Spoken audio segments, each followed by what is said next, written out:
La Biblia no solo habla de fe y esperanza, también habla de lugares reales, con nombres, historias y consecuencias. Ciudades que fueron advertidas, ciudades que se arrepintieron a tiempo y ciudades que fueron borradas para siempre. Hoy vamos a recorrer 7 ciudades y lugares descritos en la Biblia como los más peligrosos que ha habitado la humanidad.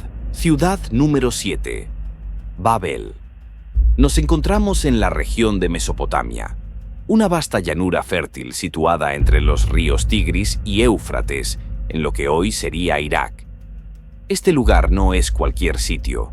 Aquí nacieron las primeras ciudades, los primeros sistemas de escritura, las primeras estructuras de poder humano. Según el relato bíblico, Babel surge en este punto exacto del mundo, no por casualidad, sino porque era el centro del progreso humano después del diluvio. Si tú vivieras aquí, estarías viviendo en la zona más avanzada del planeta. La Biblia dice algo clave. Toda la tierra tenía una sola lengua y unas mismas palabras. Unidad total, comunicación perfecta, coordinación absoluta. Vamos, edifiquémonos una ciudad y una torre cuya cúspide llegue al cielo. Si tú vivieras allí, escucharías esta idea repetirse todos los días. Unidos somos invencibles, no volveremos a ser dispersados, nos haremos un nombre. Ese es el corazón de Babel. La torre no era el problema.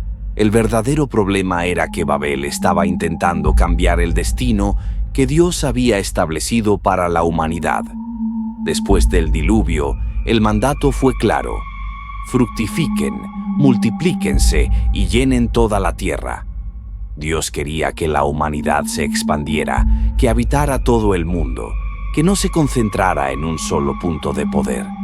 Pero en Babel ocurrió exactamente lo contrario. La gente dijo: no seamos dispersados. Querían construir una torre que llegara al cielo, no como símbolo de adoración, sino como un desafío silencioso. Babel no buscaba acercarse a Dios, buscaba alcanzarlo por sus propios medios. Eso fue lo que cruzó el límite. Cuando Dios decide intervenir, la Biblia dice: y Jehová descendió para ver la ciudad y la torre. Esto es inquietante. Dios no atacó Babel desde afuera, no envió ejércitos, no envió fuego, no derribó murallas, porque una ciudad puede sobrevivir a eso. En lugar de destruir la estructura, Dios atacó el interior, confundió el lenguaje, y con eso inició la guerra más peligrosa que puede existir, una guerra interna. De un momento a otro, las palabras dejaron de significar lo mismo. Las órdenes ya no se entendían. Pero Babel empezó a romperse desde adentro, el castigo perfecto. Dios no destruyó la ciudad, la dejó vacía. Las calles quedaron en silencio, los proyectos quedaron inconclusos. La torre quedó como un monumento a la soberbia humana. Babel no cayó de golpe, se desangró lentamente. Y eso la hace una de las ciudades más peligrosas registradas en la Biblia. Babel fue solo el comienzo. Y ahora que sabes dónde estuvo, cuándo ocurrió y por qué cayó, la siguiente ciudad no será castigada con confusión, sino con una cuenta regresiva. Ciudad número 6. Nínive. Nínive se levantaba en la ribera oriental del río Tigris. No estaba aislada, no era marginal. Era una ciudad central, dominante, imposible de ignorar. Nínive pertenece a una etapa más oscura de la historia humana. Aquí ya no hablamos de ingenuidad como en Babel. La humanidad ya aprendió a organizarse, a dominar, a someter. Y Nínive perfeccionó ese aprendizaje. En este momento bíblico, el mundo entiende algo con claridad brutal. La violencia funciona. Nínive no surge en medio del caos, surge como resultado de un sistema que premia al más cruel. Aquí la maldad no es accidental. Los ejércitos obedecen sin cuestionar. El orden es absoluto. Pero ese orden tiene un precio. Nínive se sostiene sobre castigos ejemplares, sobre el dolor mostrado en público, sobre el mensaje constante de que desobedecer no es una opción. La violencia no se esconde, se exhibe. Los castigos no se discuten, Se celebran como advertencia. Si tú vivieras en Nínive, probablemente estarías a salvo, mientras obedezcas, mientras encajes, mientras no seas el objetivo. Caminarías por calles vigiladas, dormirías protegido por murallas inmensas, sentirías orgullo de pertenecer al imperio más temido. Pero hay algo que no podrías ignorar. Sabes que esa paz existe porque alguien, en algún lugar, está siendo castigado. Y aunque no seas tú hoy, sabes que podrías serlo mañana. Porque en Nínive el castigo no necesita justificación, solo necesita orden. Nínive fue una de las ciudades más peligrosas de la Biblia por una razón exacta. Normalizó el castigo malvado como forma de gobierno. La violencia se aplicaba a diestra y siniestra, sin cuestionamiento, sin debate, sin remordimiento. Prepárate porque la ciudad 5 es una de las que puedes imaginar sería la más segura antiguamente. Ciudad número 5. Jerusalén. Jerusalén se alza en una zona montañosa, lejos de mares y grandes ríos. Ubicada en el corazón de una región disputada desde siempre, Jerusalén conecta rutas, creencias y ambiciones. Hoy su territorio sigue siendo un punto de tensión constante, pero en la antigüedad ya tenía algo que ninguna muralla podía garantizar: la convicción de que Dios mismo la defendía. Siglos antes de su caída, Jerusalén vivió un episodio que marcaría su destino para siempre. Un ejército extranjero rodeó la ciudad. La derrota parecía inevitable, pero en una sola noche, sin batalla, sin estrategia humana, un ángel destruyó a 185,000 soldados enemigos. Jerusalén fue salvada desde lo invisible. Ese hecho quedó grabado en la memoria colectiva. Pasaron los siglos. Llegó Jesucristo. Predicó, advirtió, fue rechazado, y aún así Jerusalén seguía convencida de algo peligroso. Nada puede pasarnos aquí. Ahora imagina que tú vives aquí. Vives en una ciudad que no teme a ningún enemigo. No porque sea fuerte, sino porque cree que nunca será atacada. No hay planes de defensa, no hay estrategias. Las puertas están abiertas.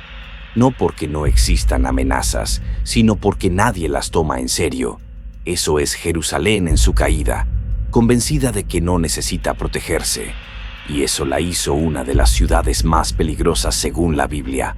Jerusalén confundió una salvación pasada con una protección eterna. El castigo no es fuego del cielo, es algo más frío, la ausencia de intervención. La ciudad queda sola frente a Roma.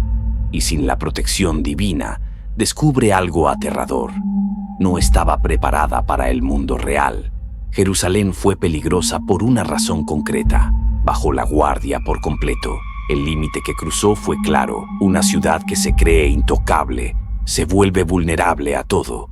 Eso la hace peligrosa. No para los demás, sino para quienes viven dentro.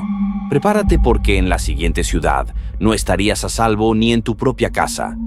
Ciudad número 4. Gibea. Gibea se encontraba en la región montañosa de Benjamín, dentro del propio territorio de Israel. No era una ciudad extranjera, no era un enemigo externo, era una ciudad interna. Hoy su ubicación corresponde a una zona central del antiguo Israel, cerca de Jerusalén. En aquellos días no había rey en Israel y cada uno hacía lo que bien le parecía. No hay autoridad central, no hay orden, no hay freno. No porque falten leyes, sino porque nadie las respeta. Todo comienza de forma ordinaria. Un hombre que llegó a Gibea no era un agresor, no era un criminal, no era una amenaza. Era un huésped, un forastero. Llegó de noche buscando refugio. Eso era todo. En aquella época, dejar a un huésped afuera equivalía a condenarlo. Por eso, finalmente, un anciano lo recibe en su casa. Hasta ese momento, nada parece fuera de lo normal. Cuando cae la noche, ocurre lo impensable. Los pobladores de Gibea rodean la casa, golpean la puerta, no piden, exigen que el huésped salga para violentarlo sexualmente. Esto es clave para el mensaje. No es un impulso, no es un crimen oculto, es algo que la ciudad reconoce como posible. Por eso nadie interviene, por eso nadie llama ayuda, por eso nadie se sorprende. Nadie podía hacer nada dentro de la casa, el huésped no puede defenderse, el anciano no puede detenerlos. La ley no existe. Para salvar su propia vida, la concubina o pareja del huésped es entregada a la multitud.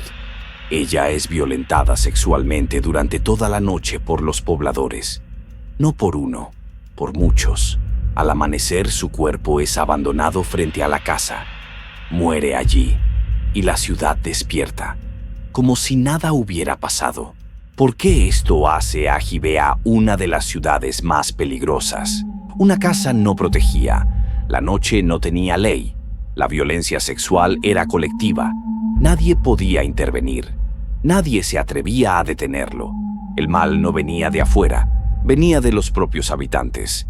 Prepárate, a partir del puesto 3, el peligro ya no es solo humano, es intervención directa de Dios.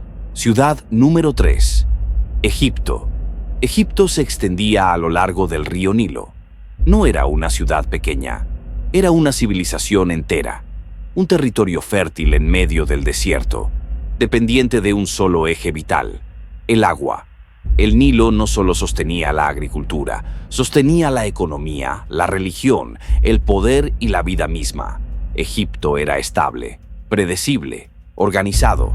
Precisamente por eso nadie imaginaba que pudiera volverse inhabitable. El peligro de Egipto no fue instantáneo, fue progresivo. Imagina despertar con sed, caminar hacia el río, inclinarte para beber y ver sangre, no simbólica, no figurativa. El agua se espesa, huele a muerte, los peces flotan, el Nilo ya no da vida, ahora la quita. La segunda plaga que llenó de ranas por toda la tierra, en casas, palacios y calles. La tercera plaga hizo que la tierra se llene de pequeños insectos que atacaban a personas y animales. La cuarta plaga provocó que nubes de moscas invadieran ciudades y casas. La quinta plaga, que atacó a los ganados, provocando pérdida económica y alimentaria devastadora. La sexta plaga provocó llagas dolorosas en todo el cuerpo. La séptima plaga hizo una tormenta de granizo, destruyó cultivos y casas expuestas. La octava plaga, con enormes enjambres, devoraron todos los cultivos y vegetación. La novena plaga provocó oscuridad total durante 3 días sobre toda Egipto. Y la 10ª plaga, la peor de todas, Dios enviando un ángel para matar a todos los primogénitos egipcios, murieron en una sola noche. El sufrimiento era diario y acumulativo. El límite cruzado fue claro. Sostener la opresión aun cuando el castigo ya era evidente. Eso volvió a Egipto inhabitable. Ciudad número 2. Sodoma y Gomorra. Sodoma y Gomorra se encontraban en la región del Valle del Jordán, cerca del Mar Salado, lo que hoy se identifica como el Mar Muerto. Era una zona fértil, verde, productiva. Desde lejos parecía un lugar ideal para vivir. Riqueza natural, abundancia, comercio. Nada en su geografía advertía el peligro real. Sodoma y Gomorra existieron en una etapa temprana de la historia bíblica. En tiempos de Abraham, Dios ya había observado suficiente. La maldad no era ocasional, era estructural, no era pecado oculto, era conducta pública. La noche que selló la sentencia, 2 hombres llegan a Sodoma al atardecer. No entran con autoridad, no llegan como guerreros, llegan como viajeros. Lot los ve en la puerta de la ciudad y entra en pánico. No por hospitalidad, por supervivencia. Lot sabe algo que los visitantes no. En Sodoma, un forastero está en peligro al caer la noche. Los lleva a su casa, cierra la puerta, intenta protegerlos, pero la ciudad despierta. Los hombres de Sodoma rodean la casa, no algunos, no una turba improvisada, todos, desde jóvenes hasta ancianos, gritan, exigen que los huéspedes salgan. No quieren hablar con ellos, quieren violentarlos sexualmente. No es un rumor, no es exageración. Es una amenaza directa y colectiva. Lot intenta resistir, fracasa. Y aquí ocurre algo decisivo. Los visitantes revelan quiénes son. Ciegan a la multitud. En realidad eran 2 ángeles enviados por Dios. Incluso así, los atacantes siguen buscando la puerta a tientas. Eso confirma algo definitivo. Ni siquiera una señal sobrenatural los detiene. Esa misma noche, la sentencia queda sellada. Ahora imagina que tú vivías en Sodoma. No eras el agresor, pero tampoco eras la víctima. Sabías lo que pasaba. Sabías que de noche nadie estaba a salvo. Sabías que si gritabas, nadie vendría. Sodoma era peligrosa porque la ciudad entera protegía al agresor. El peligro no era el castigo divino, era vivir un día más ahí. Aquí Dios no desgasta, no advierte por etapas. Aquí Dios aniquila. Al amanecer el cielo cambia, fuego y azufre caen desde lo alto, no como metáfora, como impacto.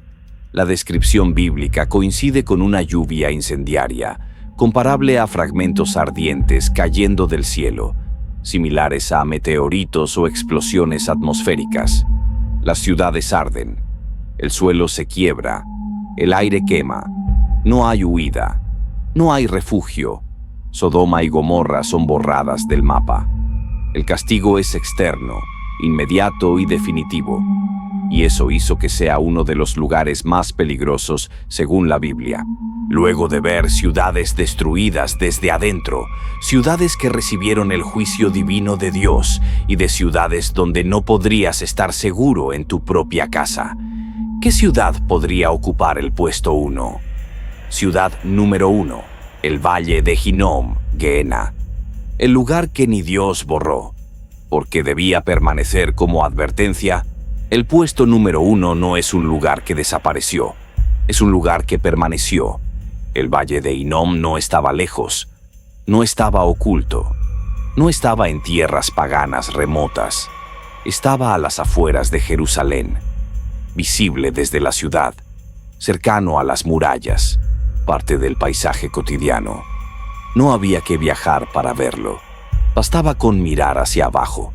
Ese detalle lo hace más perturbador que cualquier otra ciudad del ranking. El valle de Hinnom aparece en uno de los momentos más oscuros de la historia de Judá. Allí se practicaron sacrificios humanos, niños entregados al fuego, rituales repetidos, organizados, permitidos. No fue un evento aislado, fue costumbre. Reyes lo autorizaron, sacerdotes lo toleraron, el pueblo lo normalizó. Sacrificios humanos, padres bajando al valle, sacerdotes preparando el fuego, autoridades mirando hacia otro lado. Aquí el peligro no es morir, es seguir viviendo sabiendo que es normal. Jesús usa Gehenna como referencia de castigo divino. No menciona a Sodoma, no menciona a Egipto, no menciona a Babel, menciona a Gehenna, porque su audiencia sabía exactamente lo que significaba. Cuando Jesús decía ser arrojado a Gehenna, nadie pensaba en una metáfora suave. Pensaban en fuego que no se apaga, descarte total, exclusión definitiva, horror conocido. Jesús toma ese lugar real y lo convierte en lenguaje de juicio final. Eso lo eleva por encima de cualquier otra ciudad. Si Dios destruyó ciudades enteras, pero dejó Hinnom en pie, es porque hay males que no se eliminan, se señalan. Para nosotros es importante conocer tu opinión. Déjalo en los comentarios y suscríbete para más contenido. Gracias y que Dios te bendiga.